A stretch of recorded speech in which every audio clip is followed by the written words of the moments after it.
ఇప్పుడు కేవలం 7,999K up to 10 kgs వరకు బరువు తగ్గి అధిక బరువు నుంచి వచ్చే ప్రధాన సమస్యలను దూరం చేసుకోండి. హీరో హీరోయిన్స్ మధ్య కెమిస్ట్రీ కలిసి సినిమా సక్సెస్ అయితే హిట్ పెయిర్ అంటాం.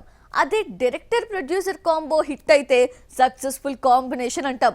లేదంటే ఇద్దరికి భలే సింక్ అయింది అంటాం. రాను రాను ఇదొక సెంటిమెంట్ అయిపోయింది.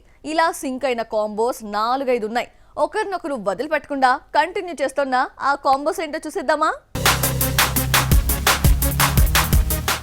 అనిల్ రావిపూడి కెరియర్ లో 7 సినిమాలు తీస్తే 5 సినిమాలను దిల్ రాజునే నిర్మించారు.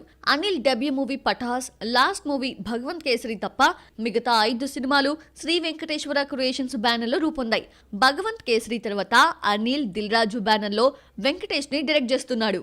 అనిల్ రావిపూడి దిల్ రాజును విడిచిపెట్టలేకపోతున్నాడు. అలాగే దిల్ రాజు అనిల్ ని బయటకు వెళ్లనీయడం లేదు.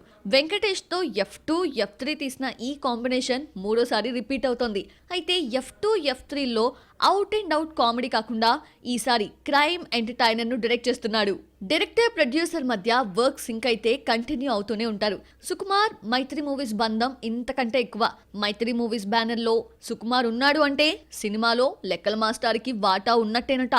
రంగస్థలం బ్లాక్ బస్టర్ తర్వాత ఇదే బ్యానర్ లో పుష్ప 2, రీసెంట్ గా RC-17 అనౌన్స్ చేశారు. ఈ లెక్కల మాస్టర్ కి సొంత బ్యానర్ సుకుమార్ రైటింగ్స్ ఉన్నా మైత్రి మూవీస్ ఓన్ బ్యానర్ కంటే ఎక్కువ.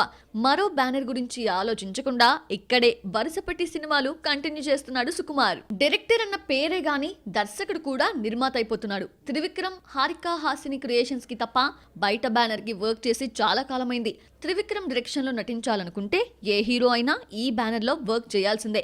సితారా ఎంటర్టైన్మెంట్స్ తో త్రివిక్రమ్ సొంత బ్యానర్ ఫార్చ్యూన్ 4 కలిసి చాలా సినిమాలు నిర్మిస్తున్నారు. వంశీ పైడిపల్లి సినిమా అంటే దిల్ రాజు ప్రొడ్యూసర్ గా ఉండాల్సిందే.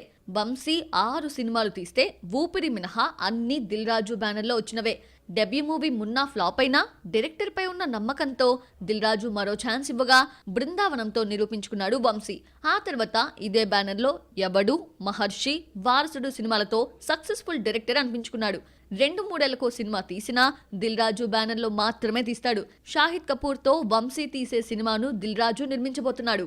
రన్ రాజా రన్ తో సుజిత్ ని యువి క్రియేషన్స్ దర్శకుడిగా పరిచయం చేసి సాహో వంటి డిజాస్టర్ ఇచ్చినా డైరెక్టర్ ని వదిలిపెట్టడం లేదు.